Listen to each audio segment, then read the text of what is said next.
Yo,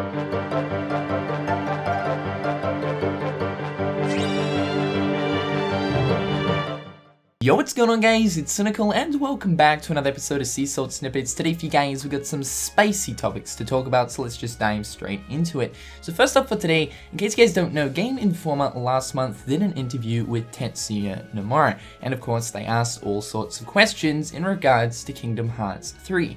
Now, recently, Game Informer actually published a little bit of a feature in Kingdom Hearts 3, including some comments from Tetsuya Nomura that weren't originally published last month, and they decided to throw them into, of course, September's issue of the Game Informer magazine. So let's look at this first bit of information right here, which is pretty interesting. Tetsuya Nomura talks about Roxas, Ventus, Terra, and Aqua, and the fact that they will be the motivation for Sora and his allies within Kingdom Hearts 3.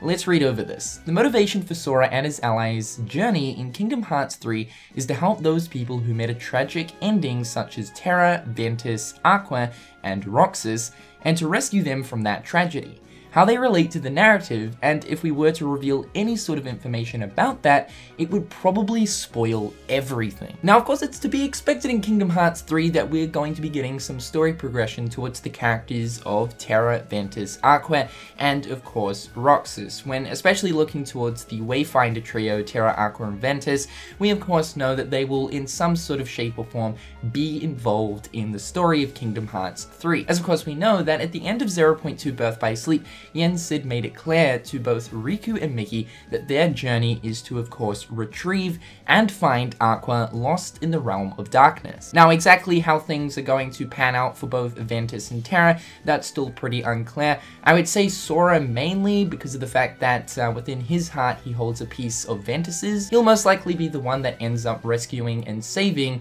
Ventus from his long, eternal sleep. However, when looking specifically at, of course, Terra, his situation is very, very tricky as of right now. In fact, we don't even know where his heart is currently residing. We of course do know that at the end of Kingdom Hearts Birth by Sleep, Xehanort ended up possessing Terra's body, ultimately creating Terranaut, and then of course to go on to create Apprentice Xehanort. Xehanort of course ended up returning in Dream Drop Distance, but instead of what we would presume to be Apprentice Xehanort returning, we instead saw old Xehanort return. Now, with the Heartless and Nobody being that of Ansem and Xemnas, which are the Heartless and Nobody of Xehanort, but then again also made up of the heart of Terra as well, then you would think that if the Heartless and Nobody were destroyed, it would not only bring back Xehanort, but it would do the same for Terra as well, as of course we know that both Xemnas and Ansem are made up of both Xehanort and Terra. And so I'm sure that this kind of plot hole that we have going on as of right now will be further explained in Kingdom Hearts 3, and it will certainly be interesting to see the revival process of Terra specifically. When looking at Roxas, we know for sure, thanks to the 2017 Kingdom Hearts 3 orchestra trailer,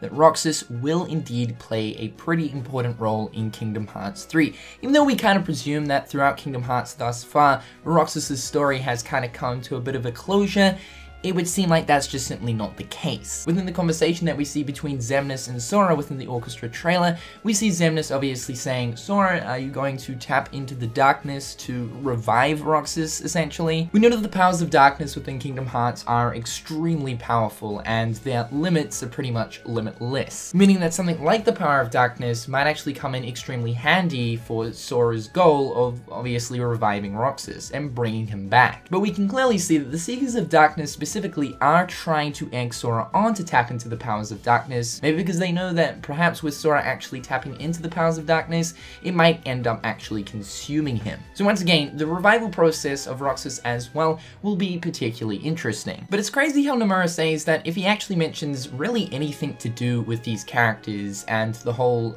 thing of bringing them back within Kingdom Hearts 3 within any sort of interview, he feels like it will spoil everything, which sends us the message that everything to do with these characters that have met tragedies throughout the Kingdom Hearts series, their stories in Kingdom Hearts 3 will play a massive, massive role towards the lore of the game. And on Terra's side of things, he has a lot to do with Xehanort, and so I feel like any lore kind of surrounding him and the whole revival process of him being brought back will be fairly important. Not only that, but he said that the motivation for Sora and his allies' journey in Kingdom Hearts 3 is to help those people who met a tragic ending such as, so I think such as is a keyword right here, I think we can probably expect to see both Namine and Shion also kind of have a bit of an involvement in Kingdom Hearts 3, and perhaps maybe they'll return as well. Next up, also stemming from Game Informer, Tetsuya Nomura made a comment towards their aesthetic vision for the worlds of Kingdom Hearts 3. This is what he had to say. With Kingdom Hearts 3, I feel like we were able to recreate the world of the original CG film pieces close to its original quality in terms of its graphics and the look of the different worlds. Up until then, we created the world so that it looks like it is a stylized Kingdom Hearts world. But now with Kingdom Hearts 3, we were able to depict the world of the original film close to its original form as possible. So obviously the technology and hardware that Square Enix are using to, of course, create Kingdom Hearts 3 is miles better than the hardware and technology that they've used in the past to create Kingdom Hearts. This means that they have so many more tools at their dispense and enables them to push forward this franchise in a direction that it's never seen before. Visually, Kingdom Hearts 3 looks absolutely stunning, and like Tetsuya Nomura has actually mentioned here, they now are trying to get this thing going where the visuals of each world look as close to the film counterpart as humanly possible. And I mean, we see this so well done within the Toy Story trailer. I mean, looking at the whole Toy Story world and the cutscene that we saw, obviously between Sora and the gang and like Woody and Buzz, it looks so close to that of the original Toy Story film. Granted that it's not on par with something like Toy Story 3, when comparing the Toy Story world in Kingdom Hearts 3 to Toy Story 1, I'm confident enough to say that what we're seeing in Kingdom Hearts 3 actually looks better than what we see in the very first Toy Story film, which is extremely impressive. What I find interesting is, back in the day before Kingdom Hearts 3, obviously for all of the other Kingdom Hearts titles, they mentioned here that they created the world so that it looks like a stylized Kingdom Hearts world, and so it would seem like they had this kind of like template within past Kingdom Hearts games, and then they would build and construct each Disney world on that template. But now that they can actually accurately depict like each Disney film extremely accurately is very impressive. So we've come a long way in terms of the visual style of Kingdom Hearts, and I'm looking forward to most certainly seeing what other worlds they present for this game. As of right now, I kind of feel like Square Enix are more so focusing on the 3D animated films for worlds in Kingdom Hearts 3, as of course we know that as of right now, Big Hero 6, Tangled, as well as Toy Story, they're all 3D CG movies. The only Disney film that isn't 3D CG that is currently in Kingdom Hearts 3 is Hercules, which as we know is a hand-drawn animated film. And last up for today guys, I have a little bit of general channel news. Now for some time you guys have been asking, Cynical, when are you going to change the intro? Are you changing the intro? What exactly is going on with the whole intro situation? Now, I've been taking in a lot of you guys' feedback over the past few months. What I like to do every so often, I'd say pretty much every year, is I like to switch up my intro, kind of gives it a breath of fresh air to the channel. So yes, indeed guys, this is the new intro. Roll it.